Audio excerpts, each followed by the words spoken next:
오늘 말씀을 시작을 하면서 하나의 시를 소개해 드리겠습니다. 고운기 시인의 익숙해진다는 것이라는 시인데요. 오래된 내 바지는 내 엉덩이를 잘 알고 있다. 오래된 내 칫솔은 내 입안을 잘 알고 있다. 오래된 내 구두는 내 발가락을 잘 알고 있다. 오래된 내 빗은 내 머리카락을 잘 알고 있다. 오래된 귀갓길은 내 발자국 소리를 잘 알고 있다. 오래된 아내는 내 숨소리를 잘 알고 있다. 그렇게 오래된 것들 속에 나는 나를 맡기고 산다. 이런 식구입니다. 여러분, 우리가 오래된다는 것 혹은 익숙해진다라고 하는 것, 우리가 삶의 시간을 거듭할 때마다 더해지는 줄 압니다. 그런데 익숙해지는 것을 우리는 편안함과 당연함으로 받아들일 때도 있지만 또 한편으로는 그렇지 않을 때가 있다라는 것을 우리가 생각해 보는 오늘 본문의 말씀입니다. 그리고 익숙함은 어떻게 보면 우리에게 한 동물들을 떠올리게 되는데요. 악어와 악어새의 모습. 여러분, 그 작은 새가 악어의 그 날카로운 이빨을 비집고 들어가서 그 음식물 찌꺼기들을 청소해 주면서 자기는 배불리고 그리고 악어는 치위생을 걱정하지 않아도 되는 모습으로 관리해 준다라는 것이죠. 그런 모습을 보다 보면 왠지 잡아먹힐 것 같은 긴장감 속에서도 서로 편안해하는 모습을 보면서 의아할 때가 있지요. 그렇게 익숙함은 우리가 미처 생각하지 못한 곳에서도 일어나면서 우리에게 당연하다라고 하는 인식으로 우리의 생각을 바꿔주곤 합니다. 익숙함이라고 하는 것이 좋을 수도 있어요. 또 때로는 나쁠 수도 있습니다. 그래서 제가 한 가지 한번 실험을 해보도록 하겠습니다.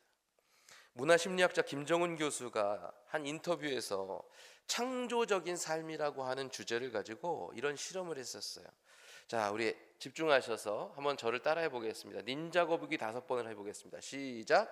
닌자 거북이, 닌자 거북이, 닌자 거북이, 닌자 거북이, 닌자 거북이. 세종대왕이 만든 배의 이름은? 이러면 큰일 나는 거예요. 자, 그럼 이 김정은 교수님이 이런 반응을 보면서 그랬어요. 그럼 인생은 망한 거예요. 내가 아는 방식으로만 살아가는 주체적 관심이 없는 상태에서는 내가 미처 생각을 하지 못하고 습관에 따라서 익숙해진 것에 따라서 어떻게 해요? 반응하곤 한다는 것이죠. 그렇다 보면 미처 내가 내 의식으로 내가 주체적으로 새롭게 적응해 나가고 바꿔나가야 되는 인생을 살 수가 없는 것이죠. 그래서 갑자기 이 성경 구절이 하나가 떠오릅니다. 무릇 의인들의 길은 여호와께서 인정하시나 악인들의 길은 망하리로다. 그런데 여기서 망한다. 누가 망해요? 악인들의 길은. 근데 아까 김정은 교수가 뭐 때문에 망한다 그랬어요? 습관적인 생각, 무의식적인 생각. 여러분, 악인들은 어떻게 죄를 지을까요? 자기의 주도적인 생각으로 죄를 짓는 게 아니에요. 죄의 본능을 따라서 죄를 짓는 것입니다. 그래서 그 악인의 길이 망하는 이유는 생각 없이 살아서 그래요. 자기의 본능을 따라서 죄성을 따라서 살기 때문에 망하는 거예요. 신앙인이 무엇을 따라 살아야 될까요? 말씀 따라 살아야죠. 오직 여호와의 말씀을 따라 살아야죠. 신앙인이 말씀을 따라 또 믿음을 따라 살기를 바라면서 주체적인 삶을 살아야 할진데 그렇지 않고 오래된 버릇을 따라 살면 어떻게 될까요? 망하는 거예요. 좋은 것에 익숙해지는 것은 습관이 됩니다.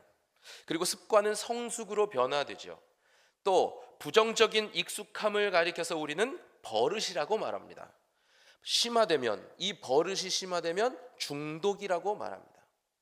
여러분, 습관 그리고 버릇 똑같은 말이라고 생각할지 모르겠지만 부정적인 의미를 담아낼 수 있는 표현은 뭘까요? 버릇이에요. 습관은 꼭 수식어구가 있어야 돼요.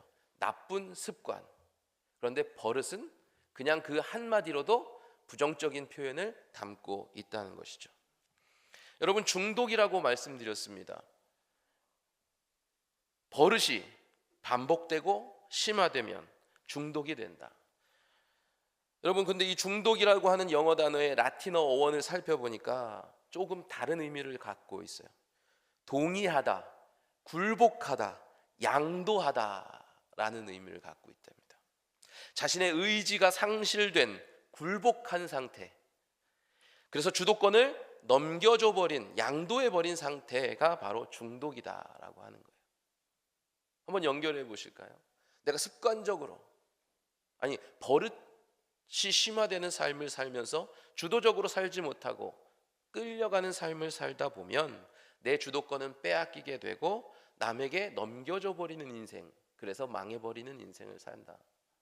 누구한테 넘겼을까요? 우리가 말씀을 따라 살지 못하게 하는 악에게 혹은 사단에게 내 주도권을 빼앗겨 버리는 것이죠. 익숙함이 잘못된 방향으로 흘러간다면, 그리고 나에게 유익이 되지 않는다면 그 익숙함에서 벗어나려 하는 것이 우리에게 필요한 자세인 줄로 믿습니다. 그런데 주도권을 빼앗기고 의지를 상실해서 그것이 쉽지가 않다라고 하는 것이죠. 여러분, 오늘 4.5 남선교회 주간으로 이 예배를 드립니다. 근데 오늘 말씀 속에 있는 병자가 몇 년 된 병자예요? 제가 그래서 교적부를 뒤졌어요. 38년을 거꾸로 세면 사회생활을 시작하신 나이가 딱 나와요. 20살. 우리 4 남선교회 5 남선교회가 50대 후반에서 60대 초반이시잖아요. 딱 비슷한 그 시기를 가지고 계시더라고요. 오늘 말씀에서 38년 된 병자, 38년 동안 병을 앓았으니 병이 익숙해졌겠어요? 안 익숙해졌겠어요? 익숙해졌죠. 여러분, 허리 아파 보신 분들, 허리 굽어 보신 분들은 아실 거예요. 오히려 다시 피려고 하면 어때요? 편해요, 안 편해요? 그냥 굽어 있는 상태가 편한 거예요. 희한하죠? 다시 되돌리려면 힘들고 굽어진 그 상태로 살아가는 게 오히려 더 편한 거예요. 38년 된 병자는 자기의 잘못된 그 지난 날들의 시간의 죄악들과 잘못된 버릇들과 중독되어 있는 모든 것들, 그 죄악들 속에서 속해 있었던 것이 편할까요? 나음을 입는 게 편할까요?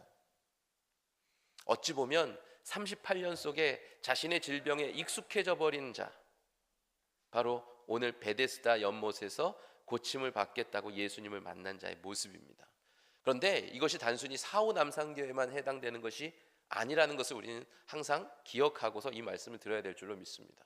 왜요? 저희도 죄악에 익숙해져 있는 죄인이기 때문에 그렇습니다. 성전 북동쪽에 위치한 양의 문 근처에 있는 이 베데스다 연못, 베데스다 못이라고 성경 본문에서 말하는데, 이 근처에서 일어난 치유의 사건이 오늘 본문의 말씀이에요. 양의 문 주변에 베데스다 못이 있었다. 뭔가 연결되어 있는 것 같은 느낌이 들지 않으십니까?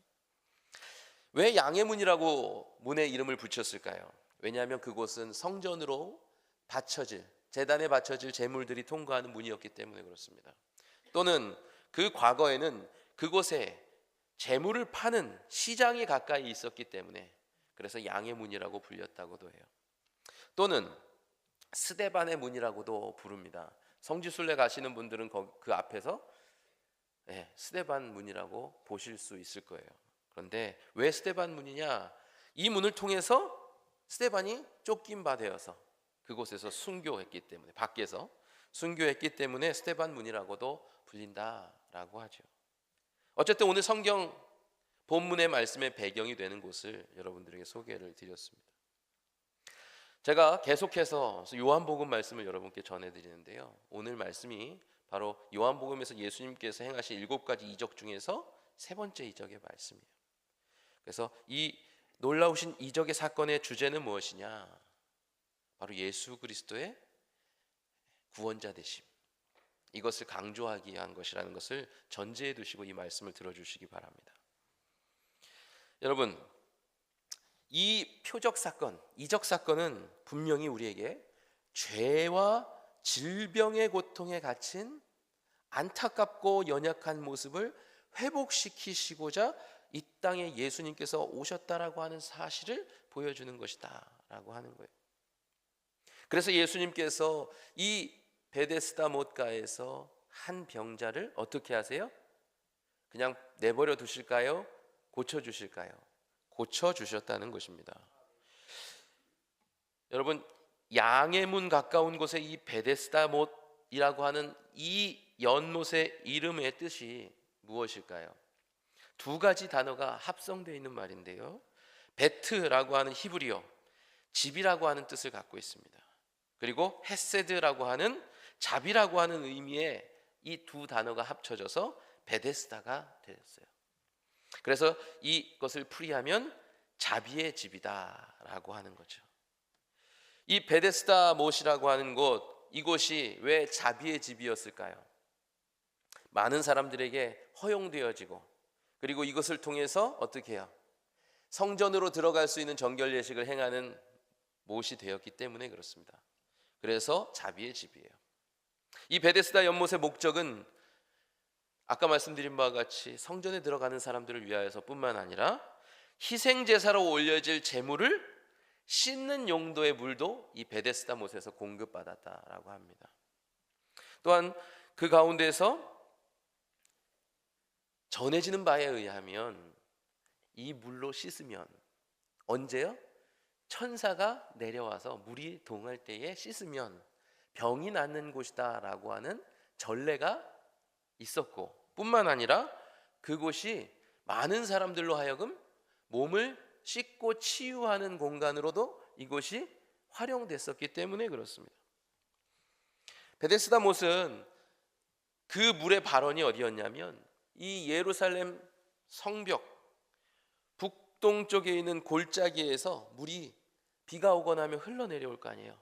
그것이 저장되어지는 곳이 바로 이 베데스다 못이었어요. 그러니 여러분, 물이 어땠을까요? 우리가 기대하는 것처럼 깨끗할까요? 깨끗하지 못할까요? 그렇게 깨끗하지 못한 곳이었죠. 물론 그곳의 물로 씻고 마시면 치료가 될 수 있다라고 하는 사람들의 통념이 있었습니다. 그렇기 때문에 그곳을 애용했었을지 모르겠으나 실질적으로는 그것이 그렇게 유대인들에게도 깨끗하게 인식되지 않은 공간이 바로 이 베데스다 못이었대요. 이 베데스다 못 주변에 병자들이 모여서 어쨌든 자기들의 바램을 이루고자 그곳에 몸을 씻고 하면 깨끗이 나아서 어디를 가고 싶을까요? 성전을 가고 싶은 거예요.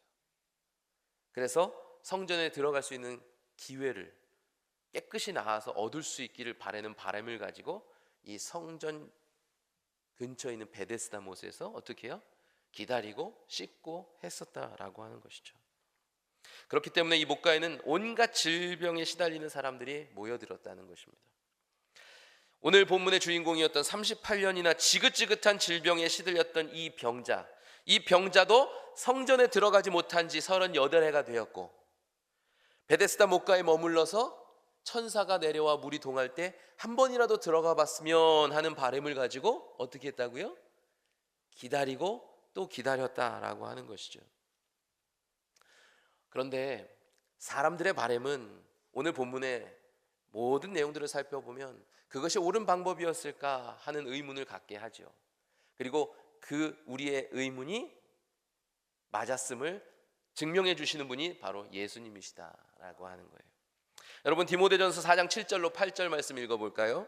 망령되고 허탄한 신화를 버리고 경건에 이르도록 내 자신을 연단하라. 육체의 연단은 약간의 유익이 있으나 경건은 범사에 유익하니 금생과 내생에 약속이 있느니라. 아멘. 뭘 버리라 그랬어요? 망령되고 허탄한 신화를 버리라 그랬어요. 허탄한 신화가 무엇이지요? 거짓으로 지어낸 말이라는 뜻을 갖고 있습니다. 그렇다고 한다면 이 천사가 내려와서 물이 동할 때에 몸을 씻으면 낫게 된다라고 하는 것은 유대인의 전통일까요? 아니면 그 당시 그 지역에서 내려오는 전례였을까요? 유대인의 전통이 아니에요. 제가 그래서 찾아봤어요. 과연 천사가 내려와 물이 동할 때 씻음으로 말미암아 병이 나았던 사람이 있었을까? 있었을까요? 없었을까요? 없었다는 거예요. 완전히 거짓말에 속은 거죠. 그런데 과거에는 그런 걸 증명하거나 깨달을 수 있는 방법이 없으니까 옛날부터 전해 내려오는 말이 있으니까 그것을 따르면 된다라고 인식을 했던 거예요. 옛날에 저희가 머리가 깨지면 뭘 발라야 된다 그랬어요? 똑같은 겁니다. 괜히 발랐다가 상처 안 없어지고 나중에 어른 돼서도 그 흔적이 그대로 있는 거예요.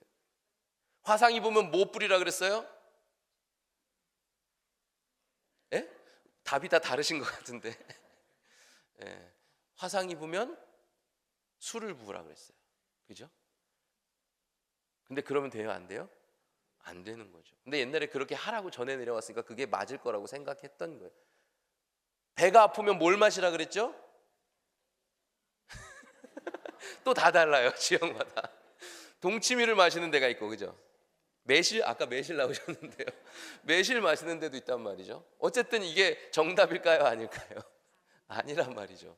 그런데 전에 내려왔으니까 맞을 거라고 생각했던 거예요. 마찬가지예요. 베데스다 못에서 씻는 것도 그렇게 전에 내려왔으니까 씻으면 날 거라고, 천사가 내려왔을 때 씻으면 날 거라고 생각했던 거죠.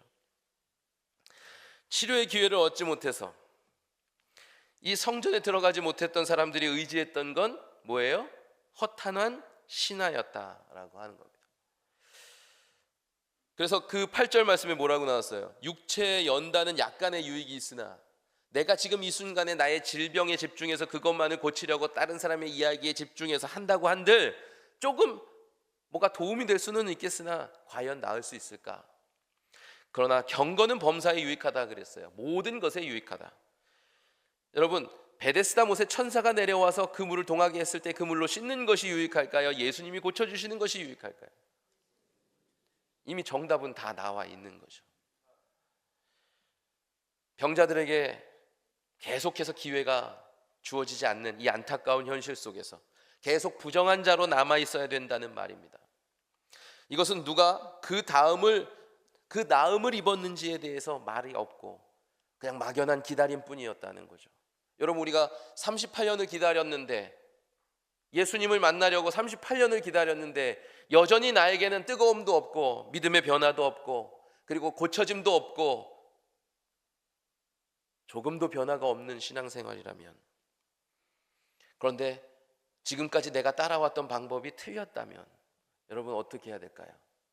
계속되는 습관을 쫓아야 될까요? 아니면 바꿔야 될까요? 바꿔야죠. 과연 내게 진정 고쳐지는 은혜의 방법은 무엇일까? 그것을 깨닫고 도전하고 시도하는 노력이 우리에게 있어야 된다는 것입니다. 38년이나 된 병자의 자리는 성전을 응시하면서 익숙해져 버린 자리, 그러나 아무짝에 쓸모없던 자리. 그래서 이 병자는 예수님의 물음에도 자신이 이곳에 있음에 대한 이유를 설명할 뿐이었습니다. 나는 베데스다 못에 천사가 물을 동하게 할 때 들어갈 수 없었습니다. 그래서 계속해서 이곳에 있는 것입니다. 천사만 기다리던 그 사람, 38년이나 말도 안 되는 이야기에 매달렸던 이 사람. 여러분, 그러나 우리는 알지요. 복음을 들었지요. 세상에서 길이요 진리요 생명이신 예수 그리스도가 아니면은 우리는 구원받을 수 있어요, 없어요? 없어요. 예수님 외에는 다른 방법이 없어요. 고쳐지는 방법이 없단 말이에요. 세상에는 없어요. 예수님에게만 있어요. 그런데도 불구하고 예수님을 향하지 못하면 고쳐져요, 안 고쳐져요? 안 고쳐진다는 거예요. 여러분, 육신의 질병이 예수님을 만나서 나음을 얻음이 오늘 본문의 결론입니다. 우리는 이 말씀을 보면서 우리에게도 소망을 갖게 되죠. 영원히 해결할 수 없는 우리의 질병, 영적인 질병을 어디 가서 해결함을 받을 수 있는가? 아직 완전히 나은 것 같지 않은 내 불안전함, 이 불안전함 속에서 불안해하고 근심해하는 내 영혼이 고침을 받으려면 누구에게 고침을 받아야 하겠는가 하는 것을 오늘 이 말씀은 우리에게 자꾸 되묻게 하고 있는 거예요. 여러분도 이 물음 속에서 답을 예수님으로 삼으실 수 있게 되기를 소망합니다. 문제의식만 갖고 있으면 안 돼요. 고치려고 하는 방법을 찾아야 하고 그 방법을 향해서 결단하고 나아갈 수 있어야 된다는 것이죠. 익숙한 사고방식과 삶의 방법, 그리고 사람들과의 관계, 생각의 버릇 속에서 중독되어져서 희미해진 문제의식을 갖고 있는 사람은 절대 나음을 얻을 수가 없다는 거예요. 여러분, 그렇기 때문에 우리가 주도적으로 의식을 가지고 맨 처음에 시도해야 되는 게 뭐예요? 하나님, 내가 무엇이 문제인지 깨닫게 해주세요. 기도의 자리로 나아가야 될 줄로 믿습니다. 만나려고 나아가는 시도가 있어야 된다는 거예요. 그리고 그곳에서 내가 고통을 토로하면서 나음을 입기 원하는 간절한 고백을 드릴 수 있어야 된다는 거예요. 지금까지 내가 이것을 고치고 싶은 간절한 마음이 있었으나 나에게는 방법이 없었습니다. 그러나 주님은 우리의 창조자이시오니 우리의 모든 것을 아시오니 고쳐주시옵소서. 우리가 이렇게 간구할 때에 우리가 알지 못하는 방법, 경험해보지 못했던 그 방법으로 우리를 고쳐내시는 분, 그분이 바로 이 38년 된 병자를 만나셔서 고쳐주셨던 예수님인 줄로 믿습니다. 예수님은 오늘 이 시간 거짓에 익숙했던 그 자리를 뒤로 하고 예수님이 제시하시는 기회, 이 해결의 능력으로 나아오라고 오늘 초대하고 계신 거라는 거죠. 그렇기 때문에 우리는 고백해야 합니다. 예수님만이 고쳐주실 능력이 있습니다. 우리 히브리서 10장 19절로 22절 말씀 한번 읽어보겠습니다. 시작.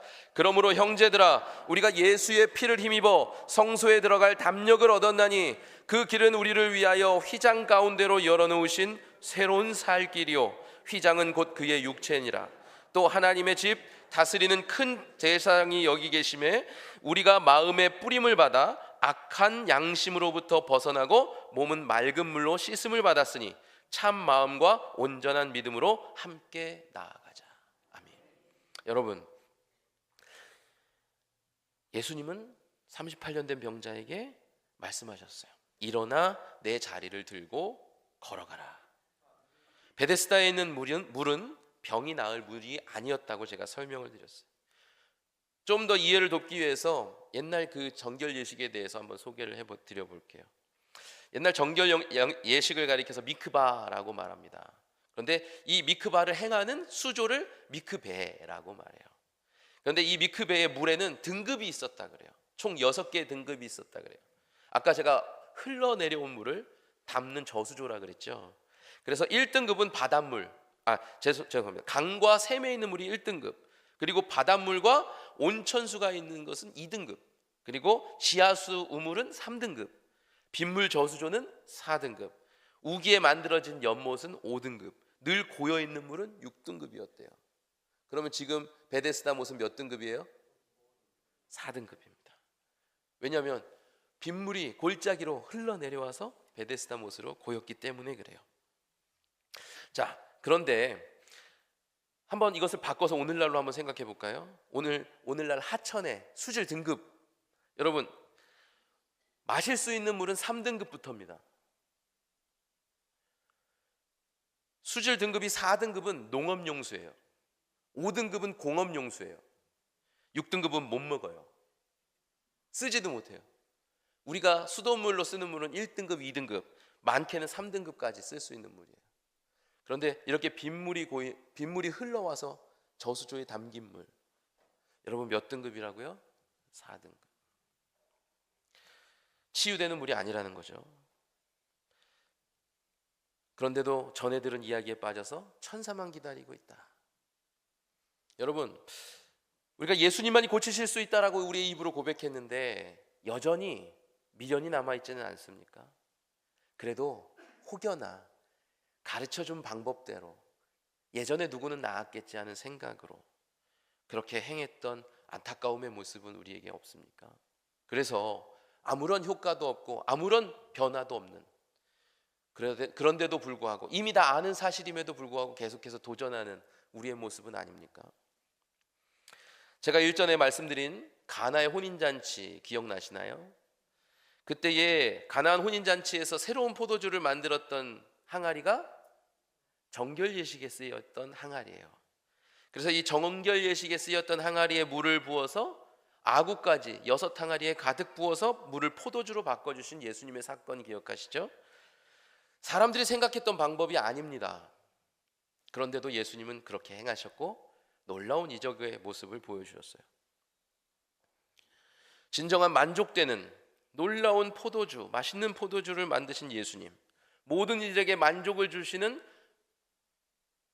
아름다운 맛있는 포도주, 그것을 만드신 예수님처럼 이 병자들에게, 특별히 38년 된 병자에게 성전으로 들어갈 수 있는, 이전에 경험해 보지 못했던 놀라운 기적을 베푸시는 그 은혜가 이곳에서 펼쳐지고 있다는 거예요.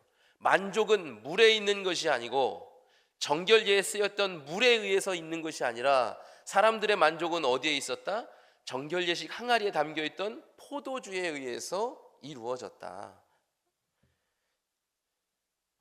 예수 그리스도의 보혈이 능력이고 해결책이고 해답이다 라고 하는 것을 믿으시기 바랍니다. 여러분, 어떤 능력을 우리가 의지해야 되겠습니까? 오늘 아까 읽었던 말씀 가운데서 우리 히브리서 10장 22절 말씀에 뭐라고 나왔죠? 우리가 마음의 뿌림을 받아 악한 양심으로부터 벗어나고 몸은 맑은 물로 씻음을 받았으니 참 마음과 온전한 믿음으로 하나님께 나아가자 그랬어요. 몸은 맑은 물로 씻음을 받았대요. 그런데 그게 무엇으로 이루어진 거예요? 앞에서 예수 그리스도의 피로. 이해되시죠? 예수 그리스도의 피로 우리가 맑은 물로 씻은 바와 같이 씻김을 받았다. 예수 그리스도가 아니면 깨끗해질 수 없다, 정결해질 수 없다 라고 하는 것입니다. 세월에 찌든 이 38년 묵은 아픔, 그것이 굳어져서 인생을 감싸고 세월을 감싸서 익숙해져 버린 이 38년 병자의 무기력, 무감각, 그 인생은 예수님 믿는다고, 교회 다닌다고, 주일의 오전에 시간에 열심으로 참여하지만 좀처럼 마음에 예수님을 만나지 못하는 아쉬움과 탄식이 있는 모습과 비슷하다는 것을 우리는 생각해 볼 수 있습니다. 그런 분들에게 뭐가 필요할까요? 확실한 치료의 방법, 확실한 해결의 방법. 성경 말씀에서 얘기하시는 것처럼 깨끗한 물로 몸을 씻은 바와 같이 되는 예수 그리스도의 보혈이 그 가란 심령에, 탄식 속에, 익숙해져 버린 무의식 속에서 방황을 하며 방향을 잃어버린 그 영혼에게 필요한 것인 줄로 믿습니다. 우리도 그렇지는 않습니까? 여러분, 신앙생활이 때로는 무미건조해지고 예수님과 동행하는 것이 아니라 아둥바둥하는 것 같이 느껴지고, 그리고 정말로 내가 바른 신앙생활을 하는 것인지 불안해질 때에 여러분, 우리가 무엇을 의지해야 할까요? 나의 이 질병을 깨끗이 씻어주실 수 있는 예수 그리스도의 보혈을 의지해야 될 줄로 믿습니다. 뜨거워지고 싶다면, 큰 은혜를 경험하고 싶다면 그 경험은 어디에서 이루어질까요? 다른 곳에는 없다는 것이죠. 예수 그리스도에게만 있다는 것입니다. 그러기 위해서 구하는 것이 예수 그리스도의 보혈의 능력이 되어야 될 줄로 믿습니다. 요한일서 1장 6절로 10절의 말씀, 그 가운데서 7절부터 10절을 읽어보겠습니다. 그가 빛 가운데 계신 것 같이 우리도 빛 가운데 행하면 우리가 서로 사귐이 있고 그 아들 예수의 피가 우리를 모든 죄에서 깨끗하게 하실 것이요, 만일 우리가 죄가 없다고 말하면 스스로 속이고 또 진리가 우리 속에 있지 아니할 것이요, 만일 우리가 우리 죄를 자백하면 그는 미쁘시고 의로우사 우리 죄를 사하시며. 여기서 우리를 죄를 사하신다라고 하는 것이 7절과 연결이 되죠. 7절 하반절 다시 한번 읽어보면 그 아들 예수의 피가 우리를 모든 죄에서 깨끗하게 하실 것인데, 우리를 모든 불의에서 깨끗하게 하실 것이다. 불의에서 깨끗하게 하신다라고 하는 것은 우리를 어떻게 하신다고요? 깨끗하게 지켜주신다, 유지해 주신다. 그래서 10절, 만일 우리가 범죄하지 아니하였다 하면 하나님을 거짓말하는 이로 만드는 것이니 또한 그의 말씀이 우리 속에 있지 아니하니라. 여러분, 우리 속에서 무엇을 지켜야 된다 그랬어요? 아까 맨 처음에 말씀을 지켜야 된다라고 말씀하셨잖아요. 우리가 죄가 없다라고 말하면, 고침받을 필요가 없다고 말하면, 예수 그리스도의 보혈이 필요 없다라고 말하면 우리 안에 있는 죄는 해결될까요? 안 될까요? 해결되지 않아요. 우리의 영적인 질병은 해결되지 않아요. 예수 그리스도의 피가 있어야지만 해결이 돼요. 그렇기 때문에 우리가 우리 속에 있는 죄악을 고백하며 예수 그리스도의 보혈이 우리에게 필요하다라고 하는 고백을 드릴 때에, 그때야 비로소 우리가 어떻게 돼요? 깨끗하게 되고, 그래서 빛 가운데 거하는 주님의 자녀가 될 수 있는 줄로 믿습니다. 우리가 예수 그리스도의 보혈을 의지할 때 우리가 내 문제를 다 내놔야 됩니다. 이것은 무엇으로부터 이루어질 수 있을까요? 예수 그리스도의 속죄에 대한 확신이에요. 예수 그리스도의 피가 우리의 죄를, 주홍보다 붉은 죄를 깨끗하게 희게 씻어 주실 것이라고 하는 분명한 고백이 우리에게 있어야 이루어지는 줄로 믿습니다. 이 고백이 있는 자에게 요한복음 8장 32절 말씀처럼 진리의 말씀을 우리 안에 담아주시고, 그래서 그 진리로 자유하게 하시는 은혜가 우리에게 경험되게 된다라고 하는 것이죠. 우리 본문 요한복음 8장 32절 말씀 같이 읽어보겠습니다. 시작. 진리를 알지니 진리가 너희를 자유롭게 하리라. 아멘. 주님의 말씀이 회개 가운데에 보혈의 은혜로 말미암아 변화된 내 영혼 가운데에 담겨지고, 그래서 그 말씀이 내게 자유를 허락하실 때에 우리가 진정 고침받은 은혜를 가지고 주님을 찬양하는 자리로 나아가게 되는 줄로 믿습니다. 여러분, 그래서 오늘 또다시 여러분에게 큰 짐이 주어지잖아요. 주일은 이제 끝났어요. 다시 우리는 어디로 나아가죠? 사순절 특별 새벽 기도회로 나아가죠. 제가 이런 생각이 들었어요. 예수 그리스도의 보혈의 그 은혜를 사모하면서 붙들면서 우리가 나아갈 때에 우리의 힘듦은 어떻게 된다? 해결된다. 우리의 고통은, 아픔은 해결된다. 그래서 우리를 자유케 하신다. 그래서 우리도 사순절 특별 새벽 기도회 쯤은 우리에게 힘듦이 아니라 자유케 하시는 은혜가 있을 줄로 믿습니다. 제가 갑자기 그러면서 그 생각이 들었어요. 뭐 여자분들은 10개월 애도 낳으셨는데 40일이 뭐, 우리 남자분들은 군대 36개월도 다녀오셨는데 뭐 40일이 뭐, 그죠? 저희 다 완주해서, 저는 이 사순절 기간 동안에 우리 목사님의 말씀을 통해서 큰 은혜가 우리 온천제일교회 가운데 임하실 줄로 믿습니다. 다 누리실 수 있게 되길 소망합니다. 근데 오늘 본문에 빗대서 여러분들에게 선포하면 예수 그리스도의 보혈의 은혜가 깨달아지기를 간절히 소망합니다.